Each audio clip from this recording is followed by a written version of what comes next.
Hello everyone, आप सब कैसे हैं। आपका स्वागत है हमारी एनसीएफ की अगली वीडियो में। आई होप कि आपने हमारे ऐप पर अवेलेबल इससे पहले वाली एनसीएफ की वीडियोस देख ली हैं। आज इस वीडियो का जो हमारा टॉपिक होने वाला है वो school stage, logic and design. देखो, जो स्कूल स्टेज हैं, अगर आप ध्यान से देखोगे कि जो NEP 2020 है वो 5+3+3+4 के बारे में बात करती है। तो ये तो हो गई हमारी स्टेजेस। अब इनके पीछे क्या लॉजिक था और इनका जो डिज़ाइन था, वो डिज़ाइन ऐसा क्यों बनाया गया है कि पहले वाली स्टेज में हमने 5+3, फिर +3, फिर +4 को लिया है। बेसिकली इसके पीछे जो है चाइल्ड डेवलपमेंट और जो चाइल्ड साइकोलॉजी है, उसको ध्यान में रखकर इन स्टेजेस का डेवलपमेंट किया गया है। तो हम इस वीडियो में आगे बढ़ते हैं, और जैसे ये वीडियोस कंप्लीट होंगी, आपको इसके लिए जो है मॉक टेस्ट भी अवेलेबल हो जाएगा हमारे ऐप पर, जिससे कि आप अपनी प्रिपरेशन को असेस कर पाएंगे कि आप कितने ज़्यादा प्रिपेयर हैं यूपीएससी एग्जामिनेशन के लिए। The previous chapter articulated the aims of school education for this NCF. The corresponding set of desirable values, dispositions, capacity and knowledge. देखो, ये जो चार वर्ड है ना, ये आप बार बार सुन रहे हो, वैल्यूज, डिस्पोजिशन, कैपेसिटी और नॉलेज। इसको हमने बड़ी डिटेल में एक्सप्लेन किया हुआ है हमारी एनसीएफ की जो सेकंड वीडियो थी उसके अंदर। वैल्यूज कि आपके जो बिलीव्स होते हैं अबाउट राइट एंड रॉन्ग, डिस्पोजिशंस मतलब जो आपका परसेप्शन होता है सेल्फ को लेकर, कैपेसिटी सेट ऑफ स्किल्स होता है, और नॉलेज होता है to know something. But knowledge is not remembering, इस बात को याद रखिएगा, नॉलेज इज नॉट रिमेंबरिंग। जो ये हमारा करिकुलर डिज़ाइन है ना, स्कूल स्टेज का जो डिज़ाइन है वो इस फिलॉसफी के ऊपर बेस्ड है। देखो, सबसे पहले है हमारे पास स्कूल स्टेज में फाउंडेशनल स्टेज। कौन सी स्टेज है? Foundational stage. Now foundational stage में हमारे पास कितने ईयर्स की हैं? 5 साल की हैं, जिसमें कि जो ग्रेड 1 है, क्लास 1 एंड 2 है, जो कि होगी हमारे पास कब होगा? इसमें 3 से 8 साल का बच्चा होगा। तो पहले जो 3 से 6 साल है वो तो वो बाल वाटिका में बिताएगा, और उसके बाद सातवां और जो आठवां साल है वो क्लास 1 एंड 2 में बिताएगा।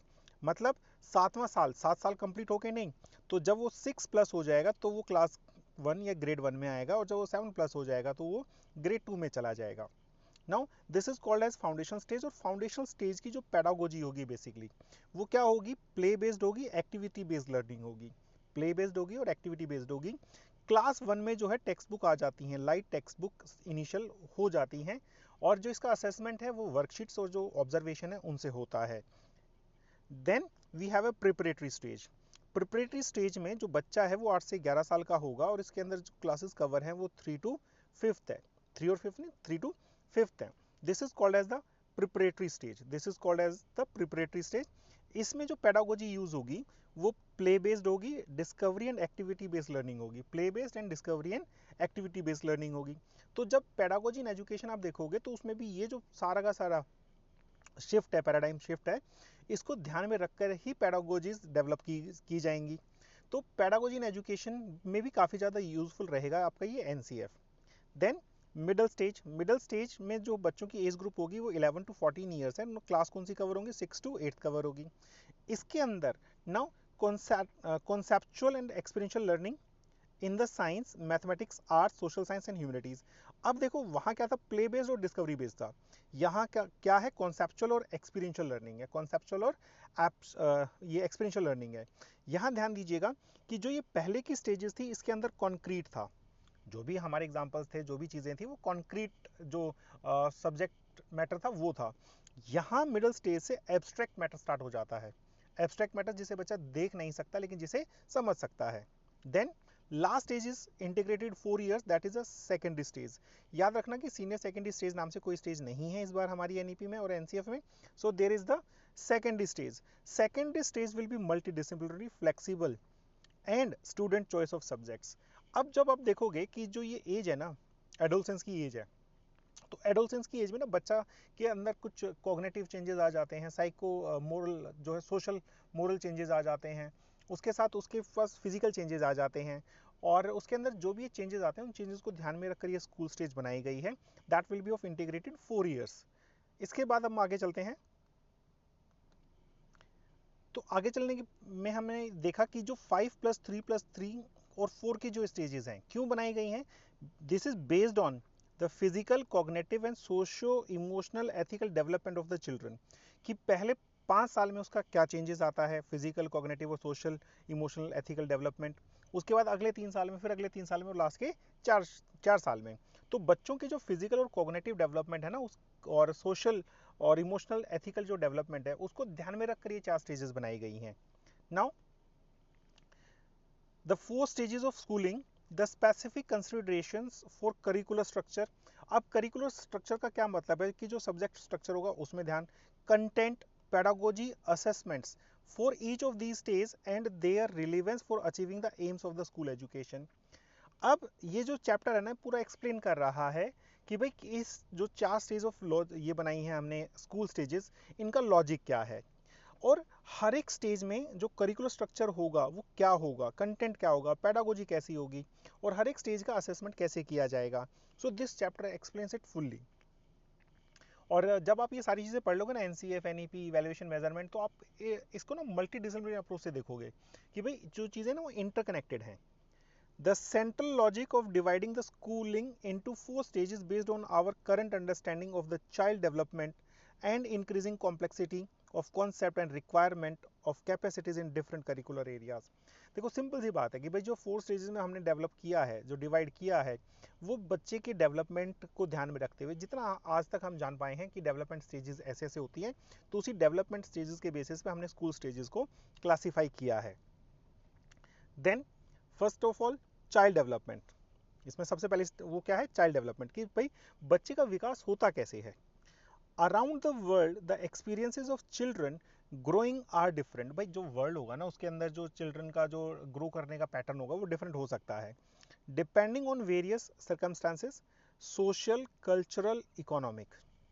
कि जो डेवलपमेंट का पेस होगा ना, बच्चे की ग्रोथ का जो पेस होगा वो डिफरेंट हो सकता है depending upon social, cultural and economic considerations, but there are some common process and stages in the maturation and growth of the child।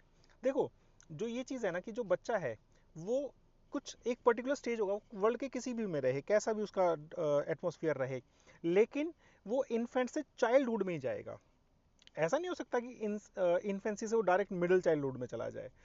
क्यों? क्योंकि जब पहले वो इन्फेंट होगा, इन्फेंसी स्टेज आएगी, इन्फेंसी स्टेज से अर्ली चाइल्डहुड, फिर मिडिल चाइल्डहुड, फिर एडोलसेंस एज आएगी। तो ये एक पैटर्न है जो वर्ल्ड के हर एक बच्चे के साथ होगा।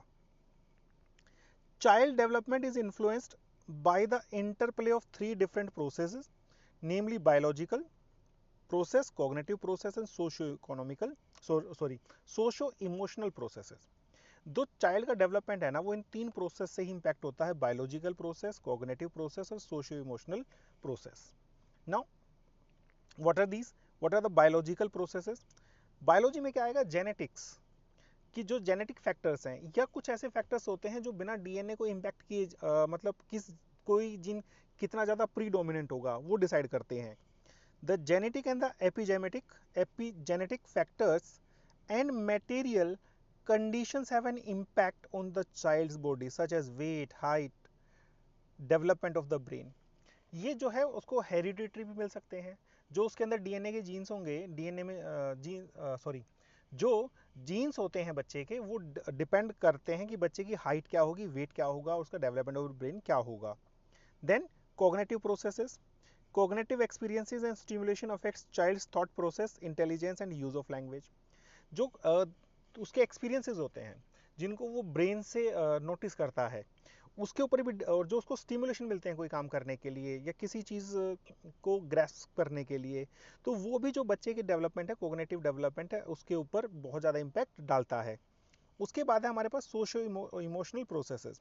Socio emotional experiences and stimulation affect a child's relationship with adults and peers. कि जो उसके खुद के सोशो इमोशनल एक्सपीरियंसेस होते हैं ना, वो उसको रिलेशंस में वो कैसा बिहेव करेगा इस बात पे डिपेंड करता है, इस बात पे डिपेंड करता है कि उसके खुद के सोशो इमोशनल एक्सपीरियंसेस कैसे हैं। इमोशनल रेगुलेशन एंड पर्सनैलिटी, कि उसके जो खुद वो अपने इमोशंस को कितना कंट्रोल कर पाता है, कितना रेगुलेट कर पाता है, अपनी खुशी को, अपने गम को कितना रेगुलेट कर पाता है। Then a child's development is usually described in terms of periods of corresponding up to the approx age ranges. कोई वाटर टाइट कंपार्टमेंटाइजेशन नहीं है कि बस इतनी ही एज पर ही आ जाएगा, बट इट इज अप्रॉक्स कि इतनी एज पर ये होगा। फॉर एग्जाम्पल हम बात करते हैं कि इन्फेंसी, इन्फेंसी कब होती है? 0 से लेकर 3 साल के बच्चे के बीच में, बर्थ से लेकर 3 साल तक जो है बच्चा इन्फेंट कहलाता है। बच्चा क्या कहलाता है? इन्फेंट कहलाता है। इस स्टेज में वो जो एडल्ट है उनके ऊपर बहुत ज़्यादा डिपेंडेंट होता है। Children are beginning to learn about things around them and focus their vision and explore. आप एक छोटे बच्चे को देखो कि वो अपने आसपास की जो चीज़ें हैं ना, उन में ही वो जो है ना उन पे ही फोकस करना चाहता है, उनको ही एक्सप्लोर करना चाहता है। जैसे बच्चों को हमने कोई खिलौना दे दिया, वो खिलौने को ही एक्सप्लोर करता है। Then we have early childhood. This period begins with 3 and ends up to 6 to 7 years of age. इसमें जो बच्चा है वो सेल्फ सफिशिएंट होता है पहले से ज़्यादा। I am not saying 100% self sufficient, पहले से ज़्यादा सेल्फ सफिशिएंट होता है और वो पीयर्स के साथ टाइम बिताता है, पीयर्स के साथ टाइम बिताता है। इसमें वो अपने फ्रेंड्स ढूंढता है, जिनके साथ बच्चा खेलना चाहता है ना उसे वो फ्रेंड मानता है, और जिनको फ्रेंड नहीं मानता उनके साथ बच्चा नहीं खेलता है। Middle to late childhood, then 8 to 11 years है ये। मिडिल टू लेट चाइल्डहुड जो है वो कब से कब तक है? 8 साल से स्टार्ट होकर और 11 से 12 साल तक चलती है।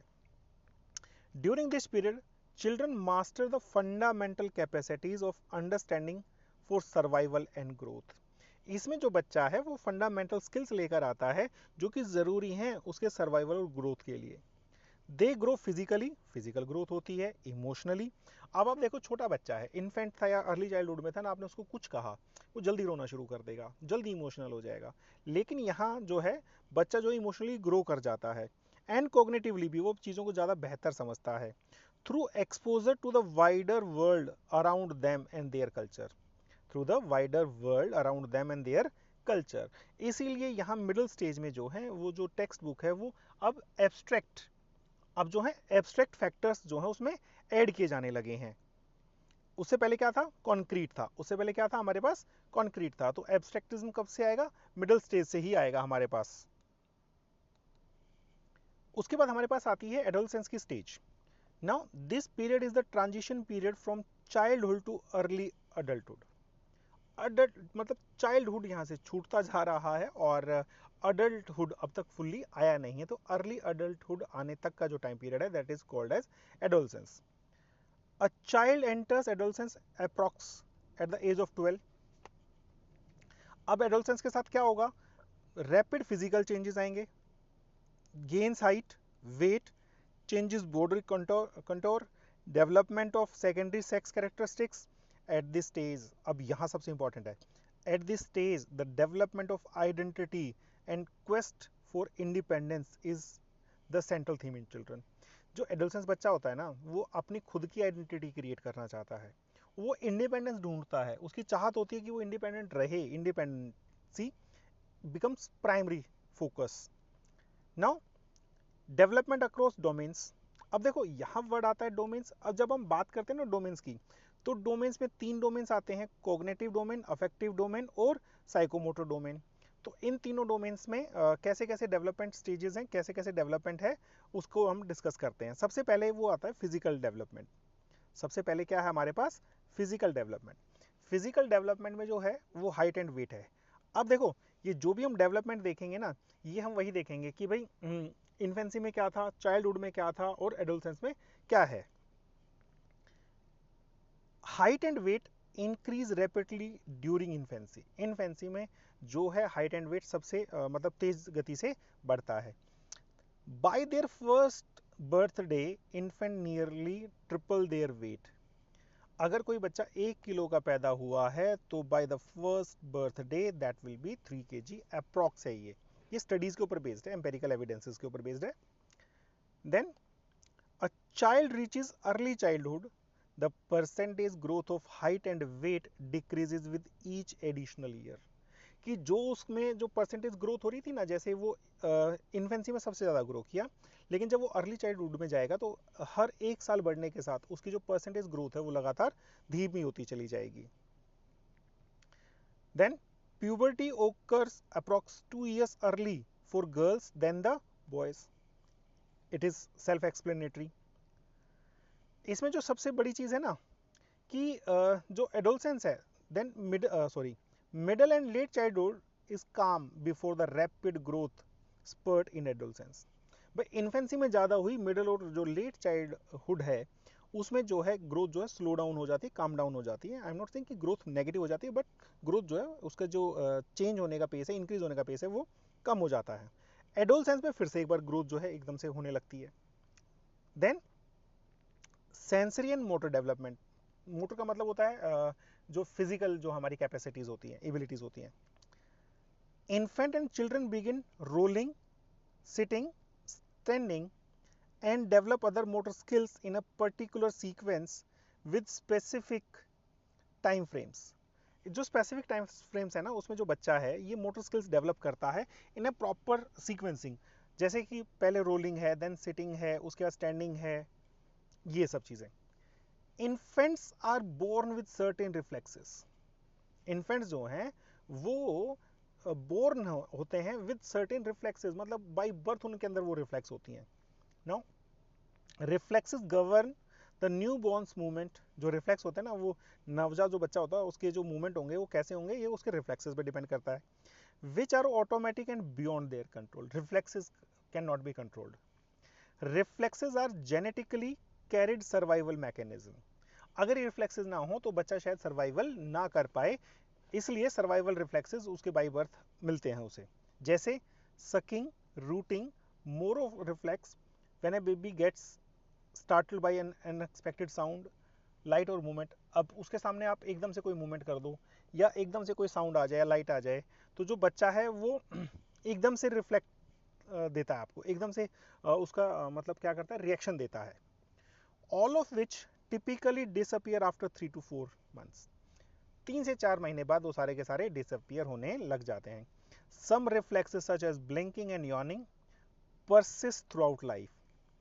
देखो, ब्लिंकिंग और यॉर्निंग है जो थ्रू आउट द लाइफ साथ रहेगी, बाकी जो रिफ्लेक्सेस हैं वो 3 से 4 महीने में डिसॉल्व हो जाएंगे। I hope this much is clear. आगे चलते हैं। Gross motor skills involve large muscle activities, मतलब फिजिकल जो मसल्स होते हैं उनकी activities. Key skills developed during infancy include control of posture and walking. ये उसने इन्फेंसी में लिया, क्या, अपने पोस्चर को कंट्रोल करना और वॉकिंग करना। पहले आप बच्चे को बैठा वो लुढ़क जाता है, गिर जाता है, फिर वो कंट्रोल करता है और वो बैठना सीख जाता है, फिर वो चलना सीख जाता है। Mastering a motor skill requires the infants active efforts. कोई भी जो मोटर स्किल है तब तक नहीं हो सकती जब तक जो लर्नर है या जो चाइल्ड है वो एक्टिव एफर्ट्स ना डाले। Active efforts to coordinate several components of the skills. Okay. Now infants explore and select possible solutions to the demand of new task. अब बच्चे को कोई भी नया टास्क दे दो, जो इन्फेंसी स्टेज में होगा, बच्चा उसके लिए कोई ना कोई पॉसिबल सॉल्यूशन ढूंढ लेता है। जैसे आपने बच्चे को देखा होगा, बाल्टी में से बच्चा जो है पानी का मग से पानी निकालता है, आपने वहां से वो मग हटा दिया, अब बच्चा फिर भी पानी निकालने का ट्राई करेगा और वो कोई ना कोई और सॉल्यूशन ढूंढ के लाएगा जिससे कि वो पानी निकाल सके। आप सबने अपने बच्चों के साथ देखा होगा, बस उसी को थ्योरी में अब हम पढ़ रहे हैं। Then we have fine motor skills involve fine tuned movements. Fine motor skills continue to develop throughout the childhood years. By the 4 years of age they are more precise. Fine motor skills जो हैं, जैसे बच्चा starting में हाथ से ना कुछ चीज़ पकड़ने की कोशिश करता है, वो शायद लुढ़क जाती है, गिर जाती है। उसके बाद क्या होता है, बच्चा जो है अपनी उंगलियों से सामान उठाना शुरू कर देता है। जैसे सबसे इंपॉर्टेंट है, जब बच्चे को हम पेंसिल पकड़ाते हैं ना लिखने के लिए, तो पहले वो मोटर स्किल्स में जाता है, वो पेंसिल पकड़ता है, फिर वो फाइन मोटर स्किल्स में जाता है कि वो उस पेंसिल से लिख पाता है। Children can use their hands as tools by the middle childhood and start to show fine motor skills similar to those of adults at 10 to 12 years of age। भाई 10-12 साल का होने के बाद जो बच्चा है वो उतनी ही फाइन मोटर स्किल्स शो कर सकता है जितनी कोई एक अडल्ट करता है। Then we have the cognitive development.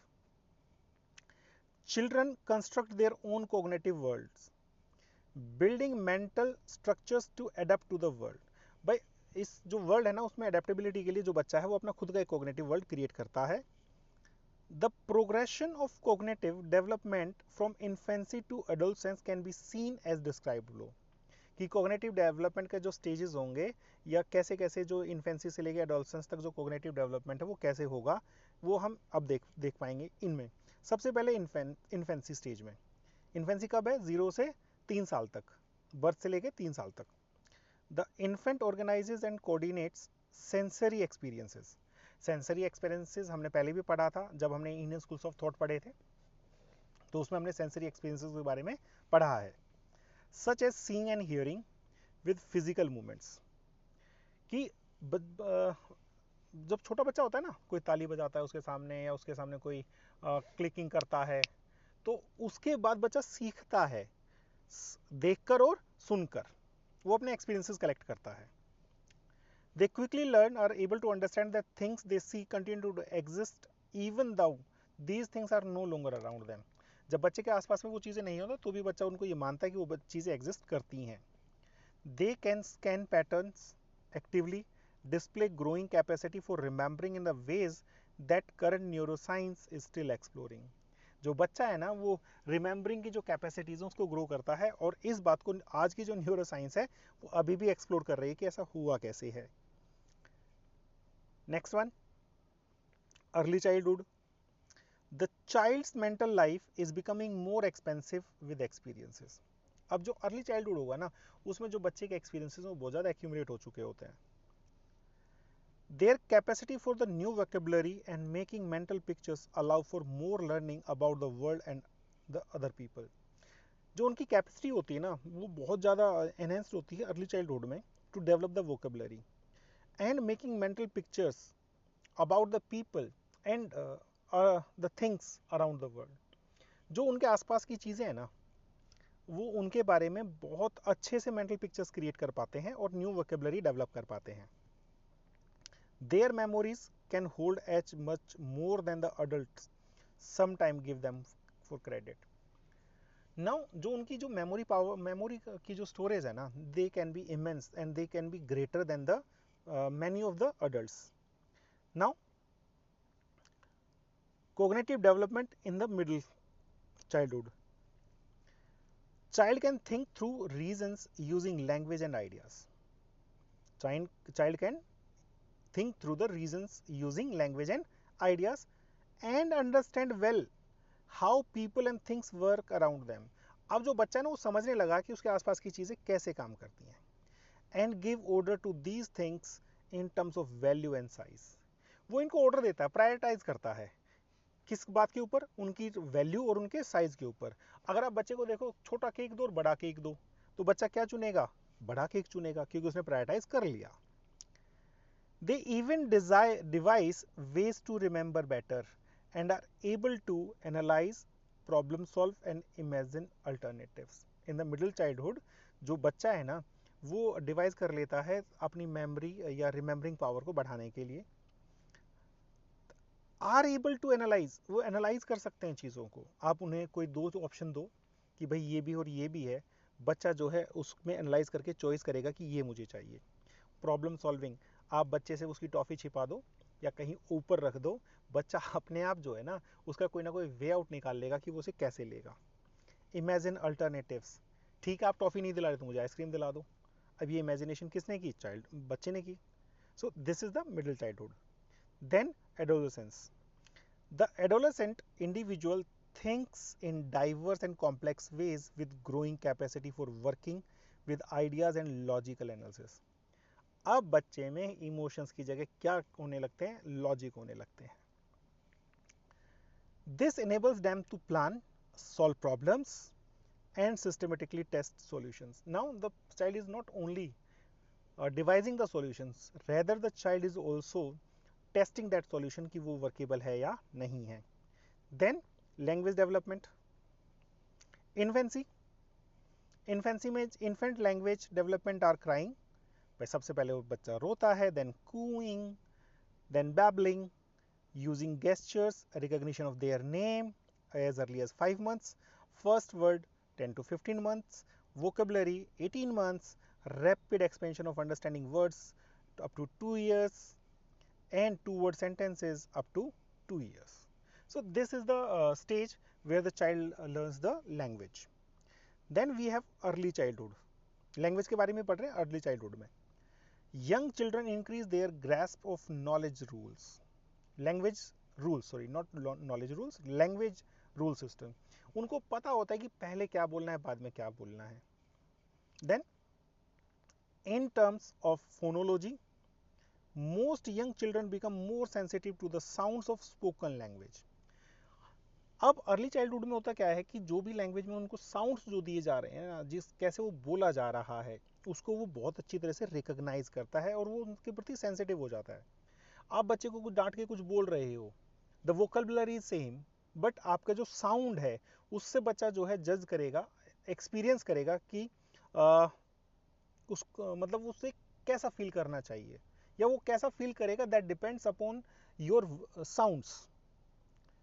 जो आपकी लैंग्वेज होगी उसका जो स्पोकन साउंड होगा उस पर डिपेंड करेगा कि बच्चा उसे कैसे परसीव करेगा। Children learn and apply rules of syntax and how words should be ordered. अब इस एज में ना बच्चा जो है वो सिंटेक्स के जो रूल्स लगाएगा और ये भी एक सीखेगा कि वर्ड्स को कैसे ऑर्डरिंग देनी है। Then we have middle childhood. Children gradually become more analytical and logical in their approach to words and grammar. They become increasingly able to use complex grammar and produce narratives that make sense. Grammar का use करते हुए जो बच्चे हैं वो narrative बनाते हैं जिनकी की अपनी एक सेंस होती है। Then adolescence. In adolescence, language changes including more effective use of words. Now जब adolescence बच्चा हो जाता है ना 12 ईयर प्लस के में जब जाएगा तो बच्चा जो है वो इफेक्टिव यूज करता है किसका, वर्ड्स का। वो अब नए वर्ड सेलेक्ट करके लाता है जिनको वो यूज करता है effectively. Improvements in the ability to understand metaphor, वो मेटाफर को समझ सकते हैं, सटायर को समझ सकते हैं, आई होप आपको इन सब के मतलब पता है, एंड अडल्ट लिटरेरी वर्क्स, जो बड़ों ने जो लिटरेरी वर्क किया हुआ उनको वो समझ सकते हैं, and improvements in writing. Young adolescents often speak a dialect with their peers. वो जो ना डायलेक्ट, आज के बच्चों को देखो कि वो ना कुछ ऐसे ऐसे वर्ड्स यूज करते हैं जो हम बड़े हैं वो ये सोचते हैं ये कौन सा वर्ड था, क्या वर्ड था, इसका क्या मतलब था। तो वो क्या करते हैं, पीयर्स के साथ जो है डायलेक्टिकल यूज करते हैं, स्लैंग्स और जार्गन यूज करते हैं, जार्गन यूज करते हैं। वो किसके साथ करते हैं, पीयर के साथ। Then we have socio emotional development. A child socio emotional development impacts the other domains of development, क्योंकि सोशियो इमोशनल जो डेवलपमेंट है वो एक ऐसा वो है डोमेन जो दूसरे डेवलपमेंट डोमेन्स को इम्पैक्ट करेगा। Physical cognitive language development is highly influenced by how children feel about themselves and how they are able to express their ideas. Physical development हो गया, कोग्निटिव डेवलपमेंट हो गया, लैंग्वेज डेवलपमेंट हो गया, ये इस बात पे बहुत ज़्यादा डिपेंड करता है कि बच्चा अपने बारे में क्या सोचता है और अपने इमोशंस को कैसे एक्सप्रेस करता है। इमोशनल एंड पर्सनैलिटी डेवलपमेंट, अब इन्फेंसी स्टेज में देखते हैं। Emotions are the first language with which parents and infants communicate. Infancy stage 3 साल तक की होती है ना, तो वहाँ इमोशन से ही जो है वो इंटरेक्शन हो रहा होता है, किसके, बच्चे के बीच में और पेरेंट्स के बीच में। Emotion play a key role in the parent child relationship. उसमें भी crying is the most important mechanism, उसमें भी क्या है, crying is the most important mechanism. अब आते हैं अर्ली चाइल्डहुड में जो 7 साल तक की होती है, 6 से 7 साल की। Advances in young children's emotional development involve expressing, understanding and regulating emotions. अब अर्ली चाइल्डहुड में क्या है कि जो बच्चा एडवांस करता है, advances in young children's emotional development involve expressing, understanding and regulating emotions. अब बच्चा ना अपने इमोशंस को रेगुलेट करना सीख जाता है। Increasingly experience of self conscious emotions such as pride, shame and guilt. बच्चा इन तीनों को फील करने लग जाता है, किसको, प्राइड को, शेम को एंड गिल्ट को, अर्ली चाइल्डहुड में। Middle childhood, self understanding increasingly involve social and psychological characteristics including social comparison. Now the social comparison starts in the middle childhood. What starts, social comparison starts. The development of self regulation is an important aspect of this stage. अब बच्चा जो है ना middle childhood में self regulation को start करता है, और जो इस स्टेज का सबसे इंपॉर्टेंट एस्पेक्ट है कि बच्चा अपनी सेल्फ रेगुलेशन को एक्सेप्ट करता है। Increased understanding of complex emotions such as pride, shame. Improvements in the ability to suppress and conceal negative emotion. It is very important कि बच्चा अब जो है अपने नेगेटिव इमोशंस को कंसील करता है, सप्रेस कर लेता है, दबा जाता है। And use of strategy to redirect feelings, बच्चा जो अपनी फीलिंग्स को फिर रीडायरेक्ट करता है। फॉर एग्जाम्पल, आपने एक बच्चे को डांट दिया, बच्चे के नेगेटिव इमोशंस भी आए होंगे, जब मम्मी है बच्चे को डांट देगी, नेगेटिव इमोशंस आएंगे, लेकिन बच्चे ने अब इतनी एबिलिटी इंप्रूव कर ली है, डेवलप कर ली है कि वो अपने इस नेगेटिव इमोशन को दबा जाएगा। इन adolescence, identity development is a complex task, takes place in bits and pieces. I think this is clear. Self-esteem declines in the early adolescence for boys, for both and boys and girls. लेकिन girls में जो ये self esteem का drop होता है वो ज़्यादा होता है। ठीक है, इन एडोलसेंस जो है दोनों में जो अपना सेल्फ स्टीम है दोनों में डिक्रीज करती है इन द अर्ली एडोलसेंस, उसके बाद वो रीगेन करते हैं। Self esteem reflects perceptions that do not always match reality. जो सेल्फ स्टीम है ना वो परसेप्शंस को दर्शाती है जो शायद हकीकत से दूर होते हैं। Then the role of families, infancy, in infancy contact, comfort and trust are important in the development of attachment. Infants show a strong interest in their social world and are motivated to understand it. जो बच्चा होता है ना वो strong interest show करता है। देखो छोटा सा बच्चा है, उसके चाचा हैं, ताऊ हैं, मम्मी है, मौसी है, उनसे कितना क्लोजली निट हो जाता है। ठीक है, वो एक शो करता है स्ट्रॉन्ग इंटरेस्ट इन दैम, जबकि बाकियों में वो बच्चा इतना इंटरेस्ट शो नहीं करता generally. Early childhood, family plays an important role in the socio emotional development of the child. Early childhood में जो फैमिली का रोल है सबसे ज़्यादा क्रिटिकल हो जाता है उसके सोशो इमोशनल डेवलपमेंट में। The child takes emotional cues from the family and the social emotional state of the family interactions, कि जो सोशल इमोशनल इंटरेक्शंस होंगे ना फैमिली में, बच्चा उन्हीं से हिंट लेके अपना सोशो इमोशनल डेवलपमेंट करता है। Middle childhood, children begin to form strong bonds with peers. Middle childhood में क्या है, अब फैमिली से जो है बॉन्डिंग कम होती चली जाएगी। देखो इन्फेंसी में फैमिली से बॉन्डिंग सबसे ज़्यादा थी, एडोलसेंस में सबसे कम होगी। Children begin to form strong bonds with peers while families continue to play a significant role in their emotional development. आज भी जो है वो फैमिली इंपॉर्टेंट रहेगी उसके इमोशनल डेवलपमेंट में, लेकिन जो बॉन्ड्स है वो स्ट्रॉन्ग होने लगेंगे किसके साथ, फ्रेंड्स के साथ, पीयर्स के साथ।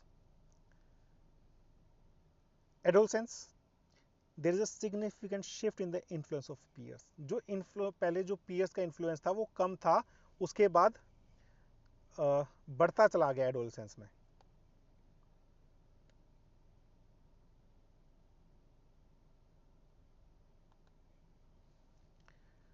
बच्चों की अपनी आइडेंटिटी फॉर्मेशन हो जाती है, वो रिबेलिंग हो जाते हैं अगेंस्ट अथॉरिटी, किसी भी अथॉरिटी के अगेंस्ट रिबेल करते हैं, कॉन्फ्लिक्ट करते हैं, एग्रेशन और sometimes markers of this age. इस एज में ये अगर ये सब चीज़ें हैं तो दे आर शोइंग कि ये एडोलसेंस स्टार्ट हो चुकी है। Families influence is often significantly lower on socio emotional development. अब फैमिली का जो इन्फ्लुएंस है ना वो बहुत कम हो गया है, but the way conflicts are handled within the family has a significant impact, कि अगर फैमिली में कॉन्फ्लिक्ट है तो कैसे हैंडल हुआ है उसका अभी भी बहुत बड़ा सिग्निफिकेंट इफेक्ट हुआ है, किस पर, बच्चे पर। Role of peers, early childhood, peers are powerful social agents. Early childhood में peers provide a source of information comparison about the world outside the family. Family के बाहर जो है वो पीयर्स से ही सीखते हैं वर्ल्ड के बारे में। In early childhood children distinguish between friends and non friends, with friend often described as someone to play with. जिसके साथ खेलना है वो दोस्त होगा और जिसके साथ नहीं खेलना है वो दोस्त नहीं होगा। Rough and tumble play is more likely to occur in peer relations. जो पीयर रिलेशन में होंगे उनके साथ रफ एंड टम्बल जो है गेम खेले जाएंगे।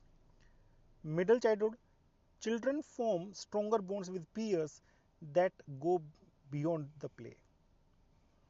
मिडिल जो चाइल्डहुड होगा उसमें जो है और ज़्यादा बॉन्ड स्ट्रोंग हो जाएगा।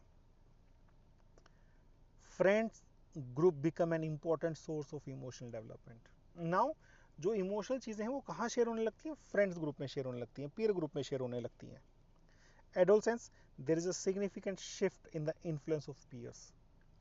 Identity formation, मैं, rebelling against authority, conflict, aggression are sometimes the markers. Fitting in and receiving confirmation from the peer groups often become priority. मतलब हमें ना मतलब हर चीज़ की confirmation चाहिए peers के साथ। मैं कैसा लग रहा हूँ दोस्त बताएंगे, मैंने सही किया गलत किया दोस्त बताएंगे। सो ये एडोलसेंस की एज में होता है। किसमें? सोशो इमोशनल डेवलपमेंट में। Then we have moral development. The sense of right और wrong in infants depend upon their feelings and desires, कि भाई वो क्या फील करें, उनको क्या चाहिए, इस पे डिपेंड करता है क्या सही है और क्या गलत है। Early childhood, children think of justice and rules as unchangeable priorities of the world and beyond the control of people. For example, जो बच्चे हैं ना वो जस्टिस को, रूल्स को ऐसा मानते हैं कि जो है ना ये बदल ही नहीं सकते, ये नॉन चेंजेबल हैं। फॉर एग्जाम्पल, आप बच्चे को बार बार कहते हो पैर छुओ पैर छुओ पैर छुओ, तो बच्चा ये मान लेता है यार कि ये पैर छूना है, फैमिली में बड़े भी छू रहे हैं तो मैं भी छूंगा, इसका मतलब ये रूल चेंज नहीं हो सकता। Middle childhood, children begin to express objective ideas on fairness. कई बार आप किसी ऐसे आदमी के पैर छूने के लिए कहते हो कि बेटा इसके पैर छू ले, तो बच्चा जो है रिबेलियस नेचर से आपको देखता है कि इसके क्यों। दैट मीन्स कि जो है ना वो ऑब्जेक्टिव आइडियाज लेकर आ रहा है उन फेयरनेस की, किसके पैर छूने सही हैं और किसके पैर छूने सही नहीं है। ये केवल एग्जाम्पल है, ठीक है, कहीं लिखे नहीं है, बट इसे आप समझ पाओगे। They believe that equity can mean that people with disabilities और मेरिट नीड स्पेशल ट्रीटमेंट। अब बच्चा ना ये नहीं चाहता कि रूल था तो वो चेंज नहीं हो सकता, लेकिन अब बच्चा ये मान के चलता है कि यार जिसको स्पेशल नीड्स है ना उसको हमें ज़्यादा रिसोर्स देने चाहिए, जिसमें मेरिट है उसको सपोर्ट करना चाहिए। Equity can mean that people with disabilities should get different treatment. Then adolescence, closer to adulthood, children begin to develop their own moral values. अब उनकी खुद की moral values है, while questioning and analyzing the ones set by their parents and society. अब वो खुद के अपने डेवलप करते हैं। आप बच्चे को देखो कि आप बच्चे को कोई काम कहो तो वो बच्चा ना यस बोलेगा ना नो बोलेगा, तो हम कहते हैं कम से कम बता तो दे। बच्चे का जवाब क्या आएगा? कर तो दिया। तो उसकी खुद की वैल्यू ये है कि भाई मुझे काम करना है, हाँ नहीं बोलनी किसी को। It is just an example कि आपने देखा होगा अपने एडोलसेंस बच्चों के अंदर ये काफी सारी चीजें। वेरी इंपॉर्टेंट पंचकोश विकास कि जो है 5 फोल्ड डेवलपमेंट होना चाहिए। अब जो होलिस्टिक डेवलपमेंट है ना, holistic development means the development of panchkosh, the development of panchkosh. सबसे पहला है अन्नमय कोश, दैट इज फिजिकल डेवलपमेंट होना चाहिए। फिर है प्राणमय कोश की जो वाइटल एनर्जी है, सोर्स ऑफ एनर्जीज हैं, उनका डेवलपमेंट होना चाहिए। देन मनोमय, मेंटल और इमोशनल जो डेवलपमेंट होना चाहिए। फिर भी है विजनमय कोश, इंटेलेक्चुअली डेवलपमेंट होना चाहिए। लास्ट है आनंदमय कोश, इनर वेलबींग, कि मेरी ना अंदर से आत्मा की तृप्ति है, अंदर से शांति है, वो डेवलप होना चाहिए। सो दिस इज द पंचकोश विकास, और इंडियन ट्रेडिशन से जुड़ा हुआ है, तो एक्सपेक्टेड क्वेश्चन है पेपर में। Panchkosh vikas, the 5 fold development is a keystone in the Indian tradition of imagination of the development of human beings, की ह्यूमन बींग कैसे डेवलप करता है। सबसे पहले अन्नमय कोश की जो उसकी फिजिकल नीड्स हैं, जो मतलब एक हेल्दी बॉडी है, वो नीड पूरी हो। देन प्राणमय कोश, लाइफ फोर्स एनर्जी। देन मनोमय कोश, माइंड इंटेलेक्चुअलिटी उसकी डेवलप होनी चाहिए। देन विजनमय इंटेलेक्चुअल जो मनोमय कोश है वो माइंड की है, बौद्धिक विकास होना चाहिए। देन विजनमय कोश इंटेलेक्चुअली, कि जो उसका व्यक्तिगत इंटेलेक्चुअल है उसके डेवलपमेंट होना चाहिए। Last is Anandamaya Kosh, inner self should be satisfied. The holistic development of a child takes into account of nurturing and nourishment of these 5 layers. ये क्वेश्चन पेपर में आ सकता है, statement based. Holistic development of a child takes into account the nurturing and nourishment of these 5 layers, the Panchkosha. Specific types of practices are designed to enable the development of each of these kosh. Specific type of practice होगी. For example, the physical dimensions are developed through the focus on a balanced diet, traditional games, adequate exercise, as well as yoga asanas, which build both gross and fine motor skills. अब देखो यहाँ एक question आ रहा है कि traditional games क्यों start किए गए, सो दैट कि जो हमारी सबसे पहली थी ना फिजिकल वाली अन्नमय कोश कैन बी डेवलप्ड, अन्नमय कोश can be developed. Then learning to breathe in a way that provides necessary oxygen to the entire body is important. That is what? प्राणमय कोश, वो किस में आएगा? प्राणमय कोश में आएगा। Then a wide variety of stories, songs, lullabies, मतलब लोरी, poems, prayers enable children to not only develop a love for the cultural context but also provide value-based insights. The Panchkosh concept and imagination also maps into different curricular areas as envisaged in the NCF. जो पंचकोश की जो concept imagination है ना, वो जो curricular areas होंगे उसके अंदर भी डाले गए हैं। First of all the physical development, शारीरिक विकास, and the development of energy, प्राणिक विकास, age specific balance physical development, physical fitness, flexibility, strength, endurance, development of sense, nutrition, hygiene, personal, मतलब ये सारी चीज़ें मिलाकर कि जिससे कि जो है बच्चे के अंदर पॉजिटिव एनर्जी रहे, इंथुजियाज्म रहे, smooth functioning of all major system, digestive, respiratory, circulatory and nervous system by the activation of sympathetic and parasympathetic nervous system. Physical education and well-being as a curricular area plays vital role in this. अब देखो, अगर हमें शारीरिक विकास और प्राणिक विकास चाहिए तो जो हमारा करिकुलर एरिया था ना, कौन सा? Physical education and wellbeing. कौन सा? Physical education and wellbeing. That plays an important role, that plays important role in दो कोश में। Then we have emotional and mental development, मानसिक विकास, concentration, peace, willpower, courage, handling negative emotions, developing virtues, मूल्यवर्धन, the will to attach and detach from the work, people, situation, happiness, visual and performing arts, culture and literature. मानसिक विकास में ये सारी चीजें योगदान देती हैं। Now this aspect of socio-emotional development needs to be addressed in almost all curricular areas. कि ये जो होगा ना, ये सारा का सारा आपको जो है, जो आपके हर एक करिकुलर एरिया होगा, सारे करिकुलर एरियाज में ये चीज इंक्लूड की जाएगी, जो कि लेकर आएगी क्या? Emotional mental development. उसके बाद हमारा बौद्धिक विकास, observation, experimentation, analytical ability, abstract, ये भी सारे करिकुलर एरियाज का टारगेट रहेगा कि जो बौद्धिक विकास करने के लिए सारे करिकुलर एरियाज में ऐसा कंटेंट दिया जाएगा जिससे कि इंटेलेक्चुअल डेवलपमेंट हो। Again spiritual development, happiness, love, compassion, spontaneity, freedom, aesthetic sense and the journey of turning the awareness inwards. अपने अंदर अवेयरनेस क्रिएट करना। A healthy body with an appropriate emotional balance and knowledge in depth allows human being to explore the wonders of this universe. अब ये भी किस में रहेगा? ये भी ऑल करिकुलर एरियाज में रहेगा। ये जो है ऑब्जेक्टिव ऑफ स्पिरिचुअल डेवलपमेंट, ये भी सारे करिकुलर एरियाज में इंटीग्रेटेड रहेगा। Now panchkosh is an ancient explication of the importance of body mind complex human experience and understanding. जो पंचकोश है वो इसी बात के ऊपर, इसी सिद्धांत के ऊपर डिपेंड करता है कि जो बॉडी और माइंड का जो कॉम्प्लेक्स रिलेशनशिप है ना, वो इस पंचकोश के सिद्धांत से ही एक्सप्लेन किया जा सकता है। The non dichotomous approach to human development gives clear pathways and direction for meaningful education. कि भाई गैर विरोधाभासी approach to human development give clear pathways. जो पंचकोश का सिद्धांत है ना, ये गैर विरोधाभासी है, इसमें कोई विरोधाभास नहीं हो सकता कि इस पंचकोश का डेवलपमेंट होना चाहिए और इस सीक्वेंस में होना चाहिए।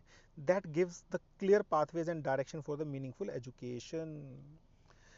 आई होप इस वीडियो से मैं आपको समझा पाया हूँ पंचकोश के बारे में, और जो ये 4 स्टेज बनी है, कौन सी 4 स्टेज? 5 + 3 + 3 + 4।